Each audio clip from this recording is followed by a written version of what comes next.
And I remember at that time, all the money was in the like all the money was there, and you all just like yay. Like I remember we were refusing shows because we had like, oh, are you free this day? No, I'm not free in the next 2 months.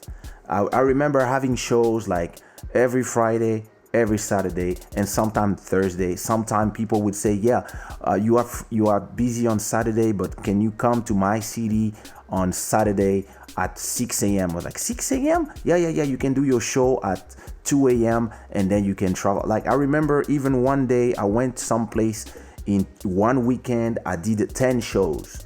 And like in the same island, I was just going from show to show. And like, even if it was 2014, right? yeah. Something like that. At those time were crazy. Like even before 2000. No, I'm talking before 2014. Before the explosion. Before there was everybody. I remember around 2003, 2004. I would go to an island called Elisio. Elisio, of course, yeah, Elisio. and I would go, Sorry. for example, to places where, like La Réunion, where they were like, yeah, you have 10 shows. I'm like, what you mean you have 10 shows? And the island is round, and all the clubs are in front of the water all around. So you made just in all the clubs like tin tin tin tin tin. And I remember I was like, yeah, but wait, it's the 10 shows is crazy. Ah, don't worry, it's in the club and it's playback. I was like, yeah, but I mean, I'm still singing on top of the thing. But it was like, yeah, it's okay. And I would have like to do like 5 songs. Straight after the 5 songs, no time to talk, no time to talk to this nice girl that you go straight, take the car, drive like for 30 minutes, arrive to the next club, start singing. And even like I remember like on the first 5 shows, I'm singing on top of my voice, and that's before I start singing. I was still rapping at that time, so that's before 2003. That's before African Bohemian. So all the songs are, yo, you were the bounce, baby. So I'm singing on top of the record. But after 5 shows, I remember I'm like, after show number 5, I arrive in the hotel, and they're like, yo, tomorrow we start the show at 10 p.m. and you will have a show every hour, and it's Sunday, so as Sunday you're gonna have like, you have the choice. You can do 1,000 euro per show, and you can do 5 shows. But if you have the energy, we can even give you another 5 shows, so you can make 15,000 in the weekend. And I'm like, okay, let's do 10 shows. But I wake up like this. No voice. So I arrive in the first show and I'm like, hi everybody, DJ, let's go. and I'm still trying to rap on top, but I have no more voice.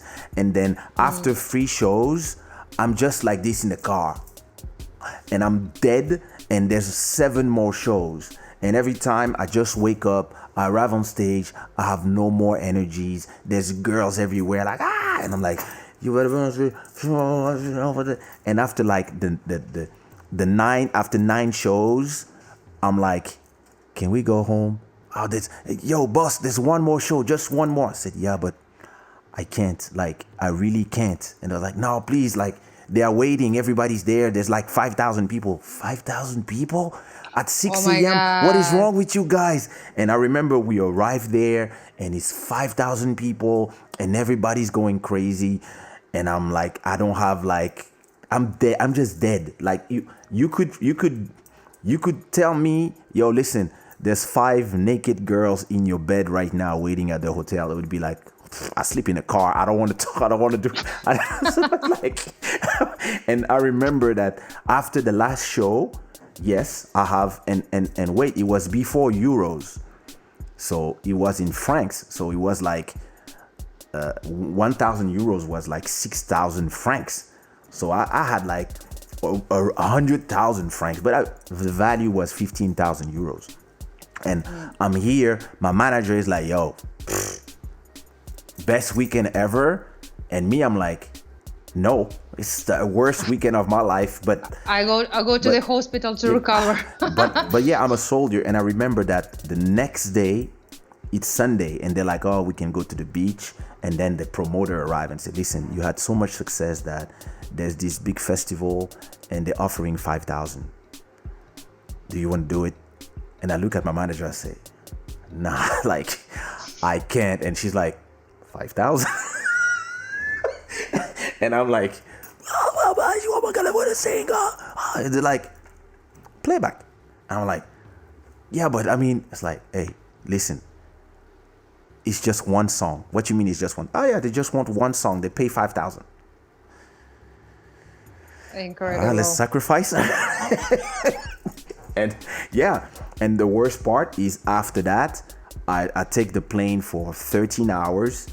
And when I arrive in Paris, I just have 4 days to rest, because then in the weekend, let's go. Like, you have to go to New York and then come back from New York, take another plane directly to Ivory Coast. Like, at that moment, it was full. I think it was like 2013 for the Kizomba festivals, because everybody was looking for Kizomba festivals, and you guys were making a ton of money. And I remember exactly when, because back then to shoot a music video cost a lot of money. So I took that money, I invested in my studio, I invested in the future.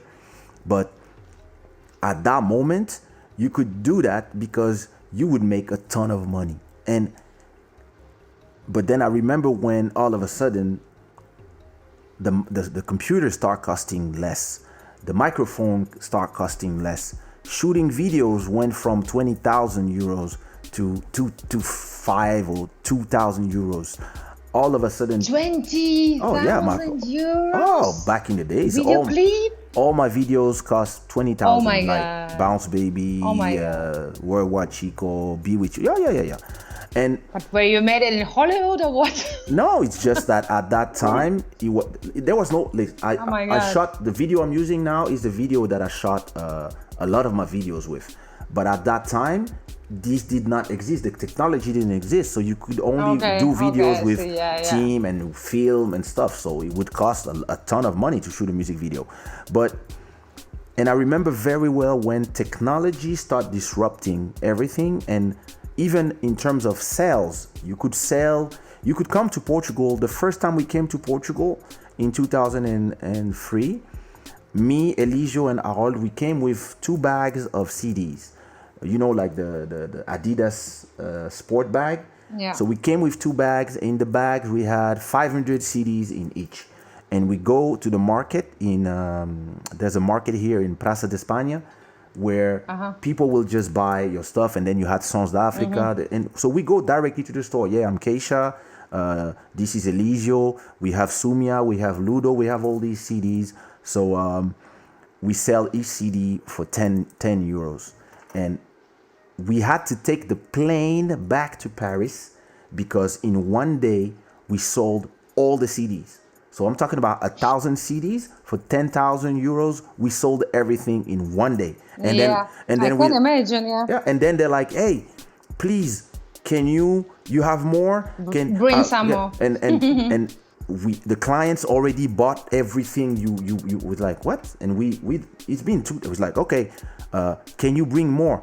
So while me and Eligio were looking for shows for people who didn't know us yet, Harold was going back to Paris in the morning and coming back in the afternoon with 4 bags with 2,000 more CDs. And then in the night, he's like, guys, I have to go back to Paris. What for? They want more stuff. I was like, wait, how much did you sell? I just sold 30,000 euros of CDs, and I'm going back to take more bags. And all of a sudden now, every time we would come to do shows in Portugal, I would also bring bags with CDs to sell. And we were doing distribution at the same time. And when we would go to Angola, when I would go to Canada, I remember in my suitcase, sometimes I arrive at the customs, and they're like, well, what are you here for? What are you coming to do in Atlanta? Oh, I just come to do some shopping. What do you do in life? Oh, I'm a singer. But are you coming to do a show here? Oh no, nobody know me here. Okay, so why you have 100 CDs with you in your bag? Oh, no, that's just for promotion. It's just, to give to the radios, and, because we have some people who for the market here, so we can give to the radio so they can offer to the fans. Like, it's not for sale. So who's gonna sell 100 CDs? That's nothing. Listen, I sold so many until I got arrested. That's when I was like, oh, okay, I'm done. But that was a crazy time, and at that time there was too much demand and not enough offer. So the ones who could offer a product, a Kizomba festival, shows and some music, you were making a ton of money. And then there was a moment where everybody wanted to be a Kizomba singer, everybody wanted to be a Kizomba teacher, DJ. A Kizomba DJ. Teacher, Kizomba DJ. Everybody had Kizomba promoter. Everybody knew the history of Kizomba. All of a sudden, everybody was a Kizomba promoter, and everybody was doing a Kizomba festival. And all of a sudden, there was not enough people to sustain. And if anybody did economics, when there's more offer than demand, the price go down. And all of a sudden, there was less shows. There was less money to be made, and that's exactly when I started to change my business model. But back to you. Wait. Let me look at, like, because we here talking, but yeah. It was the same. March Kizomba is saying it was the same for clubs. Every club was doing Kizomba nights every night. Yeah. I remember that. Yeah. I remember that. Like, Ondiando was like, at that time you could go to Ondiando perform. Yolanda is saying, I made a lot of money too. Yeah, at that time, I think that at that time, everybody of us, or more or less of the community, we felt good. Actually, it was a great time to do business for, and the best thing is that we were doing a good business from the things we loved. So it's not hard. But then in 2015, we start seeing this. 2015, I think it was the top. 2015. Okay. After it started just a little bit, because it went like that.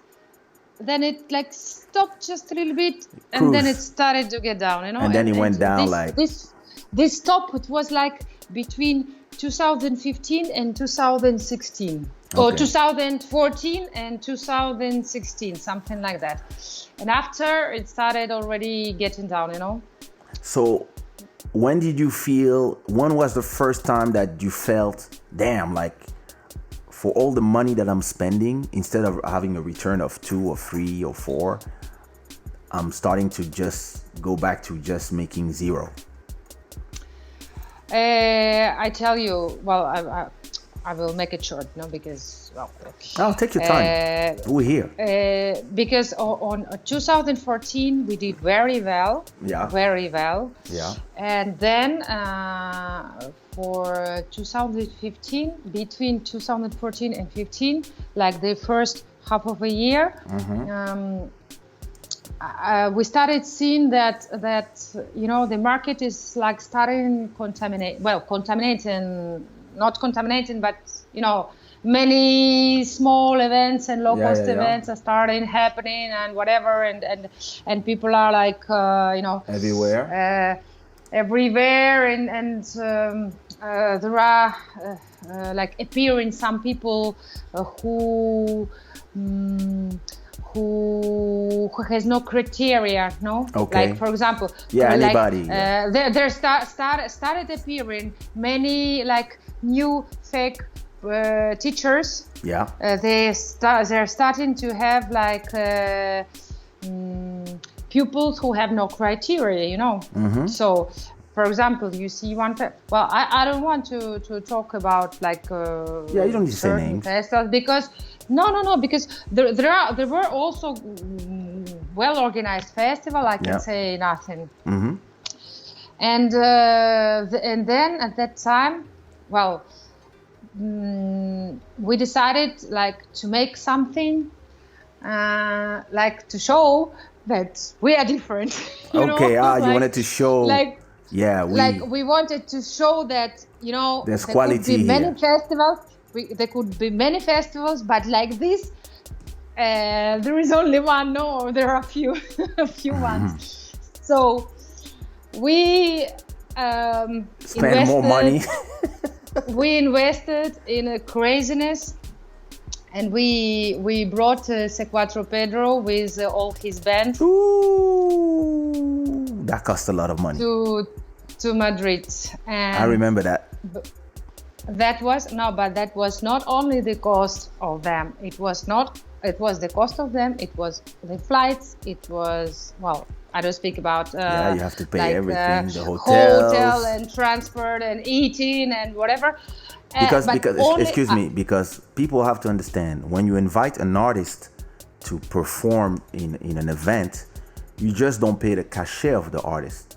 You have to pay, example, let's say if you do a live show, you have to pay for, let's say it's a C4 usually comes with himself and his manager, plus 2 engineers for the sound, plus drummer, guitarist, keyboard, maybe 2 dancers, people, whatever. So 8 people. Yeah, like between 8 and 10 people. Okay, so then you have to pay. But not only that. Now you have to pay 5 hotel rooms, more or less, plus all the instruments they need. The rider is what we call the list of the things that we need. So I need this microphone. I need this. Yeah. That was the first year when I realized. Plus, you have to pay for the hotel room. So usually you're gonna put the artist and his manager in 2 business, 4-star hotel business class, and then maybe for all the people who come with him, maybe you need 4 more rooms. Plus, you have to pay 2 business class ticket plus 8 economy class ticket for everybody that comes, the dancers, the this, the that. So it can cost you. It can cost you 10,000 just for making them come, and on top of that you have to pay the cachet, etc., etc. Something like that. Well, I don't want to talk about the prices now, but normal. But it's just to give people an idea of how much it costs. That year, that was the first time when I knew what does rider mean. I tell you. Yolanda is saying she was there at that show and she loved it. Yeah. Well, listen. Yeah, well, it was top. Really, it was top. But C4 is good. I remember. The show was really, really fantastic. And and you know, we were like, for me, it was like achieving a dream. You know, because you know, having such a star with all the band live. You know, like really. So it was for me like, wow, something. Bodhisattva sent a message. Hi, buddy. Bodhisattva sent a message on WhatsApp saying, "Let her talk." Tell him hi. He's watching. He's watching on his TV from his sofa. No, but I mean, but even then, with all this stuff, and with all these C4 Pedro stuff, what we invested that year, or what we invested, even that year, we didn't lose money. Oh, we gained something, but it was really little what we gained, but still it was a little bit more than zero. So it was a good sacrifice. It was. I thought, because for me, for the name, you did it for the name. I thought, maybe we don't gain much now, or maybe we don't gain.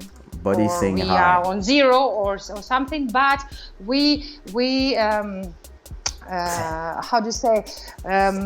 We make for us the wave for the next year. So with this, it was an investment for the future and for the brand. Exactly. So now people will know what kind of festival is this, that we always stay on top, that blah blah blah. So the next year, they will have already criteria, you know. And it was not the good strategy. Oh. Because next year we decided. Sorry, it was me. A little We more. decided to a little more. Sorry. Just a little more. Perfect. Yeah.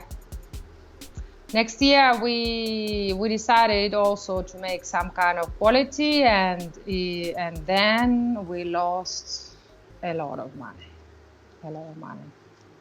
I remember. With Yuri Dacunia. The concert was amazing. Yeah, he's a great The performer. show was amazing, but for us it was financially disaster. And so let me remind you something. The first time I met Olga, she told me, "Hey, why are you singing playback?" And I was like, That's true. Because it don't cost a lot of money. So after these 2 years, she came to me, and I said, I'm here. And that's when I came with my USB key, no band, and we did a great show. Yeah. So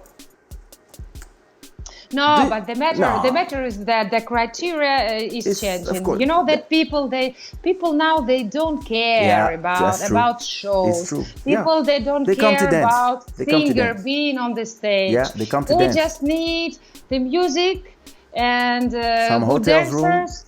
Yeah, or whatever, and people who they can dance with. And that's all. It's actually, they are dancers. They're not. I mean, they enjoy the plus. And this is what I was telling you at that time. It was like, it's not that people don't care about a singer being there. It's just that it's a great extra, but you cannot spend too much money on it if you don't have enough people for that. So it's just a question of understanding what your crowd is here for and giving them that. And if you give them an extra, it has to be an extra that is controlled. So when you have great, amazing artists like C4 or Yuri and more, it has to be either, like, for example, when like festival, they invite a band like Don Kikas. There's no plane to pay because they're all in Lisbon already. Yeah. They all come. You can do a nice cachet and to pay for the band and to pay for the artist. And even if it's gonna cost you an extra, it's an extra that you can with 10 or 20 tickets from your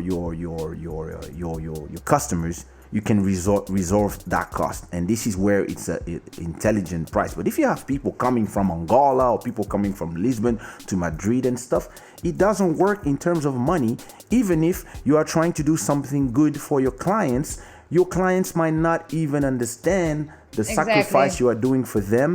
And this is the point. And then at the same time, you're gonna have 5 other festivals around the world that you will invest, let's say, 60,000 euros to create that, and you're not gonna make any money or you're gonna lose money. And at the same time, you got 5 people who are just investing like 4,000 or 3,000 euros to just get a simple hangar, put some lights and stuff, and people are still there because they just want to dance. And people sometimes they don't realize the quality that you put in your production, in your music, in your song, in your mix, in your event, because sometimes they don't really care about the extras that you are doing, and you have to learn how to do the extra without killing your revenue. And I had this discussion sometimes with artists. Sometimes they will spend so much money on the product, and when you tell them how you're gonna make money, they're like, the product is important. I say, I know, but if the product pays for your rent, you cannot make stupid moves. You have to think about, okay, how much can I spend more to add the extra without killing my business? And I think what happened at that time, because we were already friends and we were already talking, is that you guys started to understand that even if it's your passion, it is still your business too. And you have to treat it like a business. I'm sure that when Nestle is doing a new yogurt and they're doing the packaging, they think, okay, we're gonna make like 1 million of them every month, and we are trying to sell them for €1 or €1.20. What can we put there? We should put a little diamond there. Too much. Like, they have to think about that. And a lot of artists, a lot of promoters, and a lot of dancers at that time, because for you guys, it's more. You did it as a passion in the beginning. All of us did this as a passion, but then it becomes our business. And at the point we start learning that, it's not just about the love you have for the music or for the dance or for the product. It is also about how much about the money, and you have to pay a lot of people. You have to pay your dancers, you have to pay the hotel, you have to pay, and the risk is mine. I mean, everybody who comes there, they will get money, yes or yes. Exactly. And me, I never know. Exactly. So that's when you have to start. And I think that at that time, that when there's too much money, and whatever you do, people come. You are now realizing that you are doing a business because you are just making so much money, and everybody's coming, and not everybody has the courage to do the same thing as you. But then there always gonna be people who smell the money and are like, oh, wait a minute, I can do this too. What do I need? A hotel and some dancers? Okay, how much is a couple? How much does she pay for a couple? 2,000? I'm sure I can pay 500 for some bad couple. People don't care. And then you and it's hard for an artist or for a creator or an event creator to realize that somebody is doing the same as you in a bad way, and they are making money and you're not making money. But this is the market. Yeah.